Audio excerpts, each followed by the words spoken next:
America అధ్యక్షుడు Donald ట్రంప్కి ప్రాణహాని ఉంది.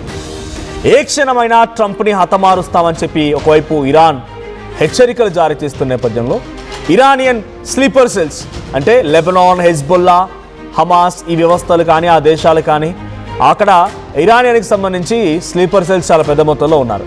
వీరంతా కూడా కొంతమంది అమెరికాలో జీవనోపాధి కోసము అక్కడ ఆశ్రయం తీసుకుని ఉంటూ ఉన్నారు.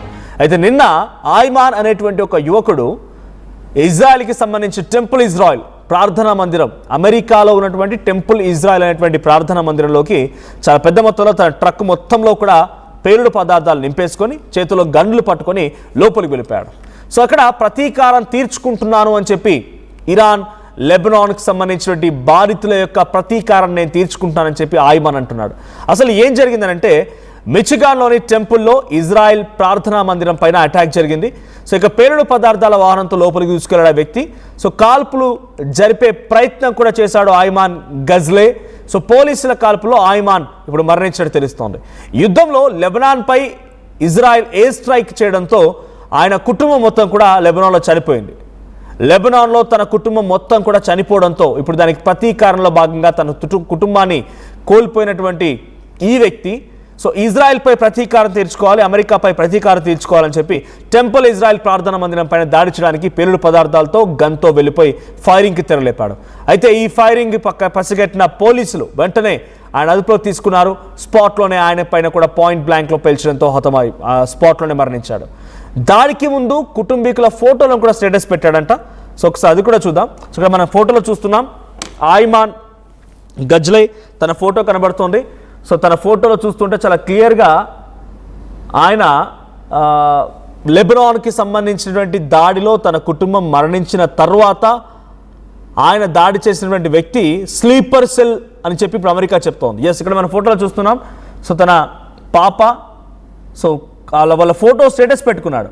వాట్సాప్ స్టేటస్ కింద వాళ్ళ ఫొటోస్ పెట్టుకున్నాడు ఆయన. సో తన పాప, పిల్లల్ని, భార్య పిల్లలందరినీ కూడా ఈ లెబనాన్లో ఇజ్రాయెల్ ఎయిర్ స్ట్రైక్ మూలంగా చనిపోయారు కాబట్టి నేను ప్రతీకారం తీర్చుకుంటున్నట్టుగా స్టేటస్ కూడా పెట్టుకున్నాడంట. సో ట్రంప్ ఉంటున్నటువంటి ఒక గెస్ట్ హౌస్ పైన గతంలో ఒక వ్యక్తి గన్తో వెళ్ళడం, ఆ తర్వాత ట్రంప్ ఎలక్షన్ క్యాంపెయిన్లో ఉన్నప్పుడు తనని పేల్చడం, సో ఆ తర్వాత Iranian government, Iranian supreme leader, ఇరానియన్కి సంబంధించినటువంటి ఫారెన్ మినిస్టర్ కూడా పలుమార్లు అంతకంతకి అనుభవించక తప్పదు, మీరు అలీ ఖమేనీని అంతమొందించారంటే ప్రతి రక్తపు చుక్కకు కూడా మీరు సమాధానం చెప్పాల్సి ఉంటుంది, అంత తాలూకా పర్యావసనం ఎదుర్కోవాల్సి ఉంటుంది ట్రంప్ అని ట్రంప్ను హెచ్చరించడం. ఈ వరుస పరిణామాలన్నీ కూడా ట్రంప్కి ప్రాణహాని ఉందానంటే ఇప్పుడు అవుననే సమాధానమే చెప్తూ ఉన్నాయి.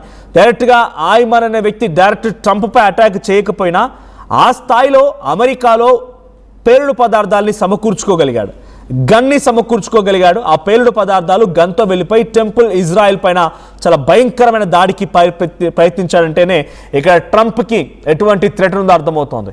టెంపుల్ ఇజ్రాయెల్ పై దాడి చేయడానికి వెళ్ళిన వ్యక్తి అమెరికాలోనే కదా ఆ పేలుడు పదార్థాలను సమకూర్చుకుంది, అమెరికాలోనే కదా ఆ గన్ని సమకూర్చుకుంది. ఆయనకి ఎలా వచ్చింది అంటే గన్ కల్చర్ పెరిగిపోయింది.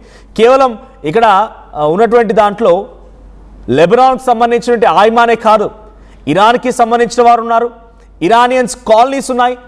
లాస్ ఏంజలస్లో, కాలిఫోర్నియాలో, టెక్సాస్ నగరంలో చాలా పెద్ద మొత్తంలో అక్కడ ఇరానియన్ కాలనీస్ ఉన్నాయి. రెస్టారెంట్లు నడిపిస్తున్న వారు ఉన్నారు, చిన్న చిన్న వ్యాపారం చేస్తున్నవారు, ఉపాధి కోసం వచ్చిన వారు ఉన్నారు. వారంతా అలీ ఖమేనీ మరణం తర్వాత ఆగ్రహంతో రగిలిపోతున్నారు. ఇప్పుడున్న పరిస్థితుల్లో వారిని ఏం చేయలేక ట్రంప్ మౌనంగా ఉండిపోతున్నాడు. కానీ వాళ్ళు రిటెలియేషన్ స్టార్ట్ చేసి ఆల్రెడీ అక్కడ కూడా అగెన్స్ట్గా స్లోగన్స్ ఇవ్వడం స్టార్ట్ చేశారు. వీ వాంట్ ఫ్రీడమ్ అంటున్నారు, అలీ ఖమేనీ అంతమొందించడం వద్దు అని అంటున్నారు. అంతమొందించినటువంటి ట్రంప్ దుశ్చర్యలకు వ్యతిరేకంగా వారంతా రోడ్లెక్కుతున్నారు. ఇదంతా జరుగుతోంది. మీరు కావాలంటే చెక్ చేసుకోండి, గూగుల్లో కొట్టండి.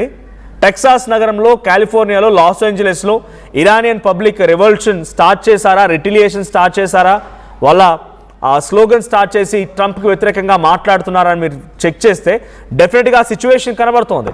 ట్రంప్కి వ్యతిరేకంగా వీరంతా ఆందోళన బాట పట్టి పెద్ద ఎత్తున ఆందోళన చేయడంతో పాటుగా అక్కడ ఉన్న ప్రభుత్వాలు కానీ, సెనేటర్స్ కానీ, ట్రంప్కి ప్రతిపక్షంగా ఉన్నటువంటి పార్టీస్ కానీ, సో వీళ్ళంతా కూడా ఆందోళన బాట పట్టి ట్రంప్ నువ్వు చేసేటువంటి పిచ్చి చర్యల మూలంగా అమెరికా దేశం నష్టపోతోంది, ఫైనాన్షియల్గా క్రైసిస్ ఏర్పడుతోంది.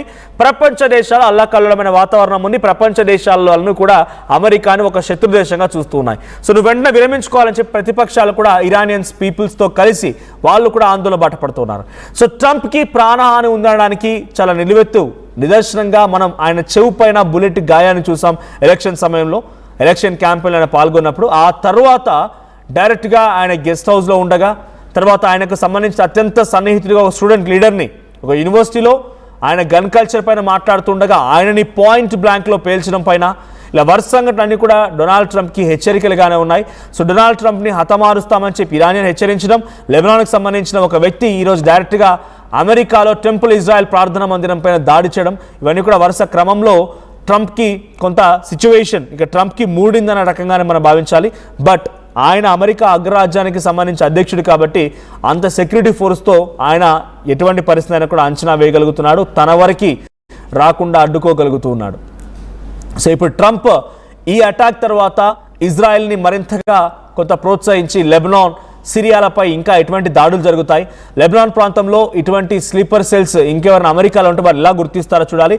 బట్ యాజ్ ఆఫ్ నౌ తన స్టేటస్ కూడా పెట్టుకొని నా పిల్లల్ని చనిపోవడానికి ఇజ్రాయెల్ ఎయిర్ స్ట్రైక్సే కారణం, నా భార్య పిల్లలు చనిపోవడానికి ఇజ్రాయెలే కారణమని చెప్పి స్టేటస్ పెట్టి మరి టెంపుల్ ఇజ్రాయెల్ దానిపైన దాడి చేసి ప్రతీకారం తీర్చుకోవాలనుకున్నటువంటి ఆయమాన్ ఆయన చేసింది కరెక్టే అని మీరు అనుకుంటున్నారా? ఇజ్రాయెల్కి వ్యతిరేకంగా అమెరికాలో కాల్పులు చేపట్టడం కరెక్టే అనుకుంటున్నారా? ఇంకా ఇంత మంది ఉండే అవకాశం ఉంది, ఈ మాదిరిగా ఇంకా ఎటువంటి అటాక్స్ జరగవచ్చు, చూడాలి ఏం జరుగుతుందో. ఒకసారి ట్రంప్ కూడా మాట్లాడుకొచ్చారు వరుస సంఘటనల పైన. ట్రంప్ ఏం మాట్లాడారో చూద్దాం.